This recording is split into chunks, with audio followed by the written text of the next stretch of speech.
povo, tudo bem com vocês? Eu sou a Bruna. Eu sou a Diana. E antes de começarmos esse vídeo, você já deixa sua curtida, compartilha o vídeo e se inscreve no canal, não esquece, beleza? E...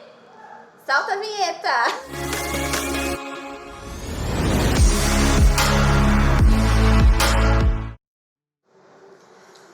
Oi pessoal, então como vocês viram, fui parar no hospital. Uau, o que aconteceu? Há 2 meses atrás eu fui parar no hospital. Aliás, peraí, volta um pouco. Nós estamos falando sobre o mês Setembro Amarelo. Então nós passamos para depois lá, temos que dar muita importância nesse mês. Por quê, Bruna? Porque Setembro Amarelo, nós falamos sobre a prevenção ao suicídio. E esse é um assunto muito sério que deve ser abordado em todos os lugares. Então fique atento ao vídeo que nós vamos falar sobre, esse mês nós vamos falar sobre várias situações. Semana passada nós falamos sobre depressão e hoje nós vamos falar sobre crise de ansiedade. Então, voltando pra frente, fui parar no hospital. E o que aconteceu comigo? Eu, há 2 meses atrás, estava na minha casa, de boa, tranquila, assistindo uma série e de repente, pá! Passei mal, comecei a passar muito mal, muito mal. E começou, meu coração disparou, a garganta fechou, não conseguia respirar, não conseguia engolir, não conseguia nada. Minhas mãos começaram a suar, minha pressão caiu e eu só consegui pedir ajuda. Falei pro meu marido, amor, vamos pro hospital. E aí eu saí correndo pro hospital. Chegando lá, fiz exames, e fiz exame de sangue, exame de um monte de coisa. E no final, o diagnóstico, crise de ansiedade. Uau, fui pega na crise de ansiedade, aguda. Nossa, foi horrível. Houve um temor dentro de mim, um sentimento de morte horrível. E esses foram os sintomas que eu tive. Então, de imediato, quando eu voltei do hospital, eu dormi muito porque eu tomei calmante. E depois eu comecei a ser ministrada por Deus, né? Depois de alguns dias, porque eu passei uma semana tendo crises, porque aquilo me assustou. Então, toda vez, no mesmo período, no mesmo horário da noite, eu passava pelas mesmas crises. Porque eu tinha medo daquilo acontecer de novo. E eu queria te perguntar, Di, você é ansiosa? Eu sou ansiosa, mas eu acho que hoje está controlada a minha ansiedade. É uma ansiedade normal, porque acho que todo mundo é um pouco ansioso. Sim. Mas já tive crises, assim, muito loucas de ansiedade. E pra eu contar a minha história já? Conta. Quando eu tava na faculdade, quando eu tava fazendo fisioterapia ainda, o primeiro curso que eu comecei, eu era muito ansiosa com tudo. E aí eu lembro que teve uma prova que eu queria fazer, que eu queria me dar muito bem. Eu queria muito que o professor me elogiasse, falasse, nossa, foi fantástica. E aí quando ele marcou a prova, eu comecei a ficar muito nervosa. Muito. Não conseguia comer direito, dormir direito. Mas no dia da prova, era uma prova sobre ansiedade. Uau. A matéria era psicologia. E eu queria me dar muito bem nessa matéria, porque eu amava psicologia. E aí, na hora que chegou a hora da prova, eu li a primeira questão e eu comecei a ficar igual você ficou. Uau. Foi falta de ar, o coração acelerado, a pressão baixou. Eu só queria correr e chorar. E aí, o que eu fiz? Larguei a prova, fui pro banheiro, chorei. Não consegui nem fazer a prova. Nossa. Nem naquela hora e nem depois. Porque foi uma crise muito louca de ansiedade, eu não conseguia nem pensar na prova. Então, nem depois eu consegui fazer a prova. E depois daqueles dias foi muito parecido também. Todos os dias eu ficava lembrando daquilo, me dava medo e eu ficava... parecia que tudo aquilo voltava. E isso é muito louco, porque é igual fala na Bíblia, né? Jó fala que tudo que ele temia aconteceu. E parece que quanto mais a gente tem medo, Sim. mais as coisas acontecem. Eu tinha medo de sentir medo, aí eu sentia mais medo. Sim, Era uma mesmo. coisa muito louca.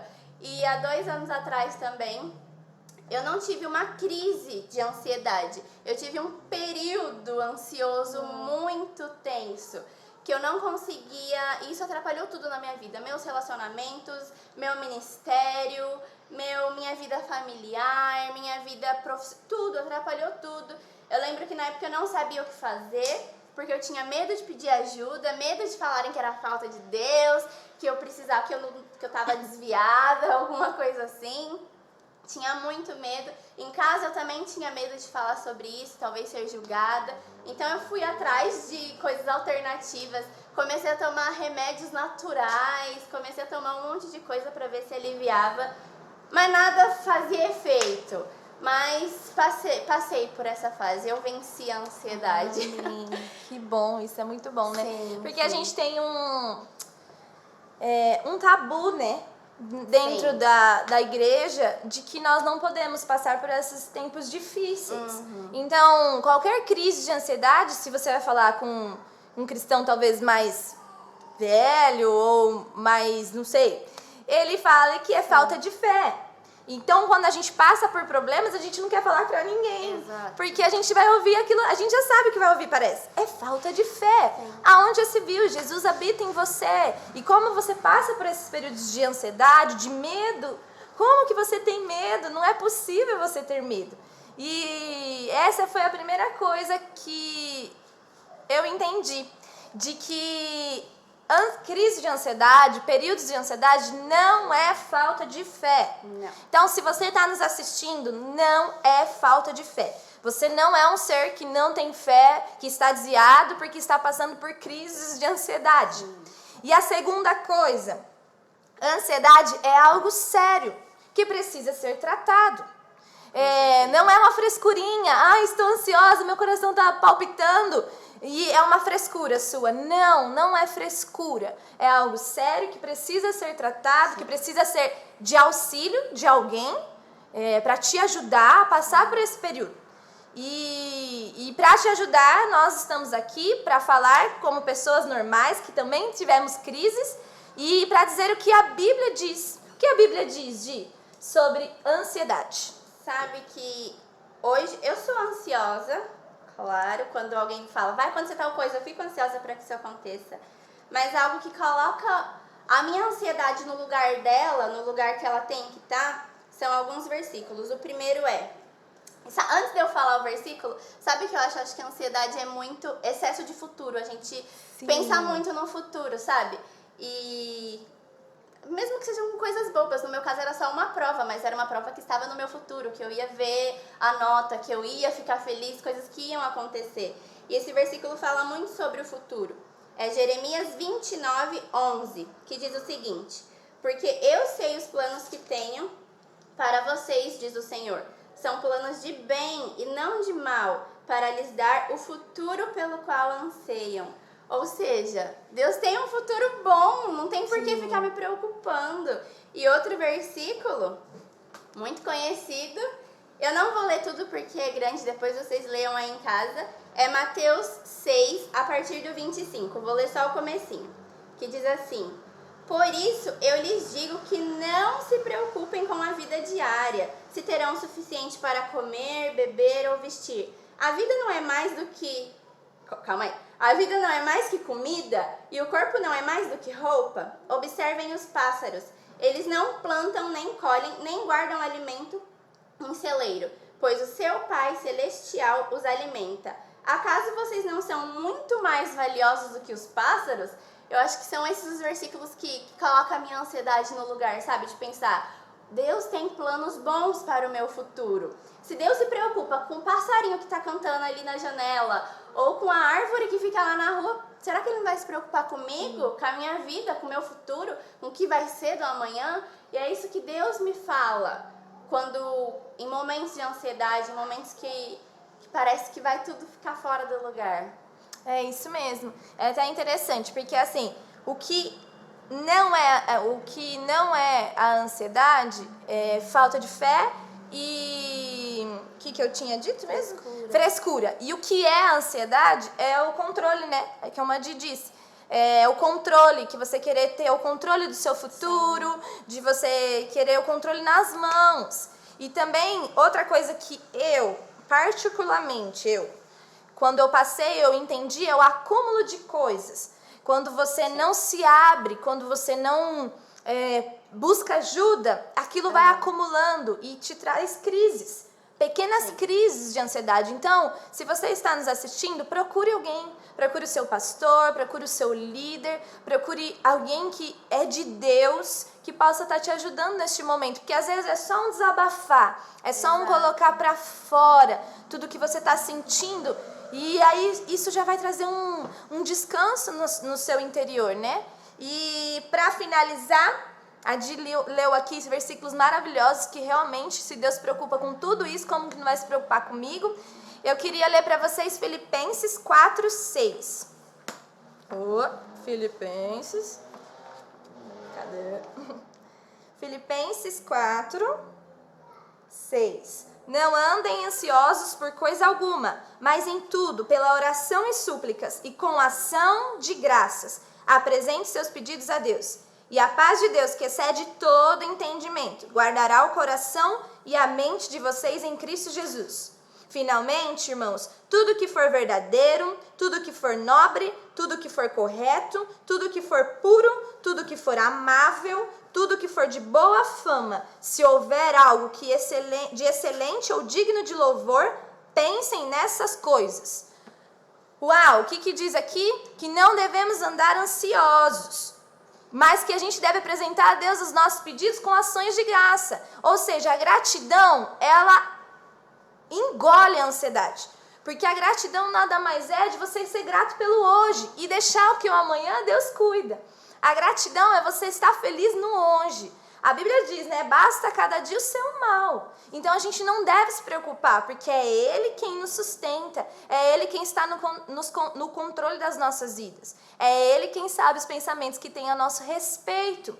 É Ele que sabe os planos. E a outra coisa é, tudo que for bom, tudo que for digno de louvor, tudo que for excelente, tudo que for de honra, tudo isso, é isso que a Bíblia diz. Pensem nessas coisas. O que você tem ocupado a sua mente? Isso me fez pensar esses dias. O que eu tenho ocupado a minha mente? É com as coisas boas? O que eu tenho permitido que a minha mente pensa? É com as coisas do alto ou é aqui? Sabe que a gente tem vivido um tempo muito difícil, né? A gente está saindo agora de uma pandemia, mas ainda com regras, nada muito assim. O que tem ocupado a nossa mente nesse período, né? Então pense nas coisas do alto e você vai ver que você vai ser livre de qualquer crise. E você vai aprender a confiar no seu Pai, que cuida de você desde o ventre da sua mãe. Tá bom, galera? Então eu acho que é isso, né? Só um parênteses sobre o versículo que a Bru leu. Eu lembro que teve épocas, porque acho que a ansiedade começa muito aqui na nossa cabeça, pensamentos acelerados, né? E quando eu tinha pensamentos muito acelerados, eu ficava, nossa, tô cheia de pensamentos. E às vezes eu falava com alguém e falava, nossa, tô pensando nisso, nisso, daquilo. A pessoa falava, mude seus pensamentos. E eu pensava, cara, pensamento não é uma coisa que eu consigo mudar, sabe? Porque ele vem assim do nada. Então como que, vou mudar o pensamento? Só que esse versículo foi um versículo que falou muito comigo na época. Porque a Bíblia fala, isso. Pense nessas coisas. Se tá falando pra gente pensar, é porque a gente tem controle sobre o que a gente pensa. A gente consegue sim separar, falar, tô pensando nisso, então tchau, não quero pensar nisso, vou pensar nessas coisas. Então isso às vezes é um argumento de não tenho controle sobre o que eu penso, não consigo mudar meu pensamento, tô pensando nisso, mas não dá, não consigo tirar daqui, não tenho esse controle, mas a gente tem esse controle. A gente consegue sim controlar o que vai entrar, o que vai sair, o que vai ficar na nossa cabeça. Sim, é verdade. Acho que é isso só que eu queria falar. Eu acho que tá ótimo, né? Sim. Eu acho que a gente pôde ajudar como a gente, né? Na medida que a gente... Uma mulher cheia de palavras. Outra coisa que eu pensei agora também é que isso que a Bru falou, que é bom a gente falar, certo? Falar com alguém, desabafar. E às vezes a gente acha que o outro não vai entender, que o outro vai julgar. E isso é um tabu que às vezes a gente cria. Sim. Não é uma coisa que é realidade. Não é verdade que a gente vai falar com todo mundo e todo mundo vai julgar. Não é verdade que a gente vai falar com alguém e a pessoa vai falar, nossa, Satanás, pecador, sai daqui. Desviado. Não, isso não é uma verdade. As pessoas vão entender. Hoje eu acho que, claro, ainda tem pessoas e pessoas, né? Mas assim, hoje eu acho que a gente vive num mundo que todo mundo entende um pouco, assim. Talvez não vai entender o que você tá passando, mas não vai te julgar, vai falar, ok, não sei o que falar, mas tô aqui pra te ouvir. Então tenta tirar esse tabu do seu coração, porque não é uma realidade. Não é todo mundo que vai te julgar, não é todo mundo que vai falar mal de você, não é todo mundo que vai rir de você ou achar que você é uma pessoa completamente errada. Isso não é verdade, não é uma realidade. Falem. Abre a boca e fale. Isso, vai te fazer bem. Vai te fazer bem. Né? Procure a pessoa certa também, porque Sim. às vezes a gente quer falar... pra todo mundo. Assim, a gente sabe? quer falar os nossos problemas pra todo Não. mundo, só que não é todo mundo que está pronto pra ouvir. Então procure a pessoa certa, procure uma pessoa madura, na fé, procure se possível, seu pastor, seu líder, né? Um amigo que esteja maduro na fé, que possa te compreender e te ajudar na medida do possível. Tá bom, queridos? Agora acabou, senhora Diana? Acho que sim. Acabou, gente. Chega de falar. Então tá bom, é isso, gente. Fiquem com Deus. Beijo. Um abraço apertado e que Deus abençoe vocês. Tchau!